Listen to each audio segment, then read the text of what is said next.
Hello friends, welcome back to my channel Comets. तो आज हम डिस्कस करने वाले हैं इकोनॉमिक्स का क्वेश्चन नंबर 33। ये सीबीएसई का बोर्ड एग्ज़ाम पेपर है 2023 का, जिसका जो होता है पेपर कोड है 5853। ठीक है। और ये जो क्वेश्चन नंबर 33 एक्सप्लेन होने वाला है, वो क्वेश्चन नंबर 33 जो है chapter number 3 Indian economic development का लिबरलाइजेशन, प्राइवेटाइजेशन एंड ग्लोबलाइजेशन वाले चैप्टर का है। तो आइए रीड करते हैं और देखते हैं कि ये 6 मार्क्स का क्वेश्चन हम जो है 6 मार्क का जो क्वेश्चन है हम कैसे इसको प्रेजेंट करेंगे और कैसे हम मार्क्स गेन करेंगे। तो क्वेश्चन है, read the following text carefully and answer the given questions on the basis of the same and common understanding. India urged to World Trade Organization to relax rules to allow the country to export food grains from its public stocks to the nations facing food crisis. India can help reduce food securities, but there is hesitation on the part of the WTO. In relaxing its rules, India's finance minister said food, fuel, and fertilizers are global public goods, and ensuring access of these for developing and emerging economies is critical. She also shared India's experiences. कौन है यहाँ पे? इन्होंने पर बोला था ना अभी, इंडिया की फाइनेंस मिनिस्टर कौन है? वो इंडिया की फाइनेंस मिनिस्टर पता है आप लोगों को कौन है? अगर आप लोगों को पता है तो कमेंट में लिख कर बताइए ज़रा कि कौन है इंडिया की फाइनेंस मिनिस्टर। ये तो पता चल गया शी हैं, कि दैट मीन्स फीमेल है, तो पता चलना चाहिए कि भाई हमारे जो व्यूवर्स हैं कि उनको पता है कि हिंदुस्तान की फाइनेंस मिनिस्टर कौन है, उनका नाम क्या है। कमेंट में ज़रूर लिखिएगा। ठीक है। She also shared India's experiences including robust gains in agriculture production, citizen centric food security programmes and innovative delivery mechanism such as the one nation one ration card scheme. तो ये था हमारा एक क्वेश्चन जो सिर्फ मैंने अभी तक रीड किया है। इसमें WTO के बारे में बातें चल रही हैं और जो हमारी फाइनेंस मिनिस्टर हैं उन्होंने कुछ और बातें करी हैं, जैसे कि फूड सिक्योरिटी प्रोग्राम्स, ठीक है ना, रॉबस्ट गेन इन एग्रीकल्चर वगैरह वगैरह। राइट। तो पहला पॉइंट जो है वो क्या है? State and discuss any two objectives of world trade organisation. Straightforward point है। इन्होंने बोला है कि आपको 2 ऑब्जेक्टिव्स बताना है वर्ल्ड ट्रेड ऑर्गेनाइजेशन के। ठीक है। दूसरा, name any 2 steps taken by India to strengthen the food security. और हिंदुस्तान ने अपनी फूड सिक्योरिटी को स्ट्रॉन्ग करने के लिए जो स्टेप्स बताए हैं ऊपर, आपको वो 2 स्टेप्स बताना है। राइट। तो आइए देखते हैं कि इस आंसर को प्रेजेंट कैसे करते हैं। सबसे पहला हमारा क्या था? State and discuss any 2 objectives of WTO। तो आइए सबसे पहले सिर्फ इतना ही आंसर हम देखते हैं। ठीक है। तो ये है हमारे पास इसका आंसर। देखिए प्रेजेंट कैसे करेगा। Objectives of world trade organisation are, सबसे पहला, it helps in providing greater market access to all member countries as it provides equal opportunities to all countries in the international market। तो WTO ने सारे Nations के यानी कि सारे countries को जो है एक अपॉर्चुनिटी दी कि आप अलग अलग कंट्रीज़ के साथ क्या कर सकते हैं? ट्रेड कर सकते हैं, मतलब इंटरनेशनल मार्केट डेवलप कर सकते हैं। तो ये किसकी वजह से हुआ? WTO की वजह से हुआ। दोबारा देखिए, it helps in providing greater market access. सिर्फ मार्केट एक्सेस नहीं दी, ग्रेटर मार्केट एक्सेस। ठीक है ना, बहुत बड़ी मार्केट एक्सेस दे दी to all member countries as it provides equal opportunities to all countries in the international market.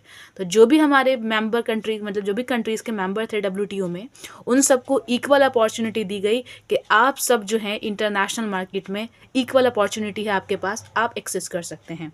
तो ये बहुत बड़ी अपॉर्चुनिटी है। ठीक है। दूसरा, 2 लिखना थे ना, 2 ऑब्जेक्टिव लिखना था, तो पहला तो ऑब्जेक्टिव ये हो गया।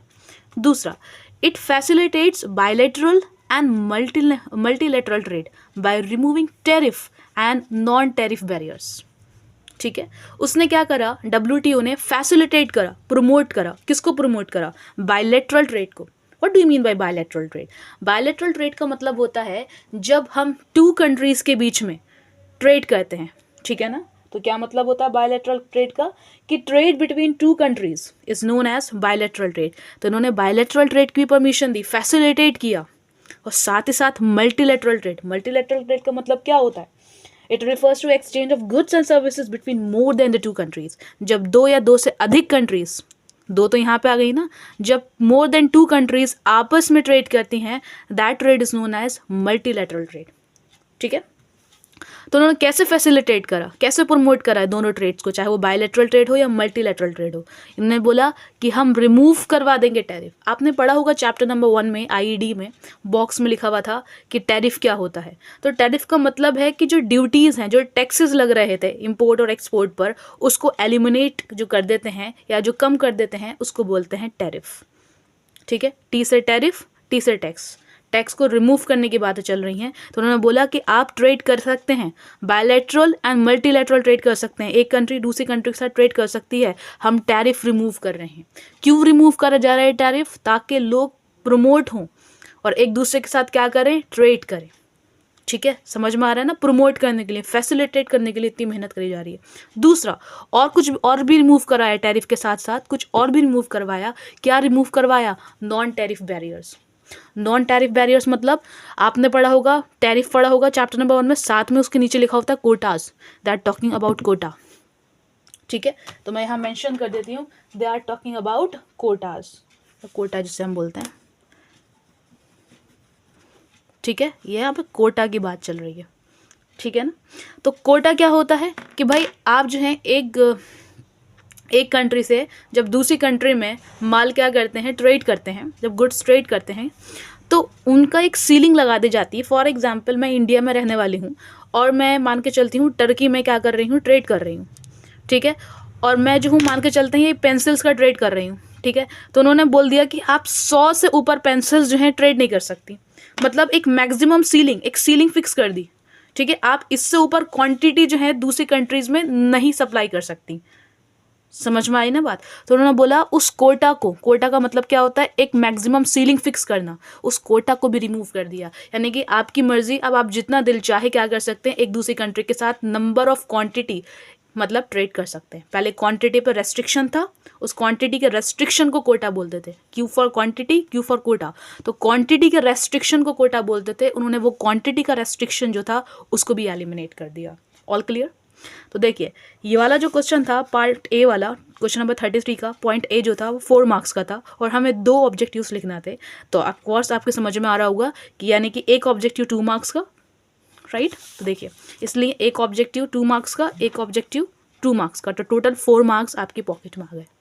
ठीक है, दूसरा इन्होंने क्या पूछा था आपसे, name any 2 steps taken by India to strengthen the food security. तो कि हमारे हिंदुस्तान ने ऐसे कौन कौन से स्टेप्स लिए जिसकी वजह से फूड सिक्योरिटी स्ट्रांग हो पाई। तो आइए देखिए, 2 मार्क्स का है, 2 पूछे यानी कि 1 मार्क्स ईच। सबसे पहला पॉइंट नंबर बी, आप देख सकती हैं कि मैंने जो पॉइंट नंबर ए लिखा है और उसी के नीचे पॉइंट नंबर बी लिखा है, उसके बीच में मैंने कुछ नहीं लिखा है, मतलब इस लाइन के बीच में मैंने कुछ नहीं लिखा है। ये है वे ऑफ प्रेजेंटेशन।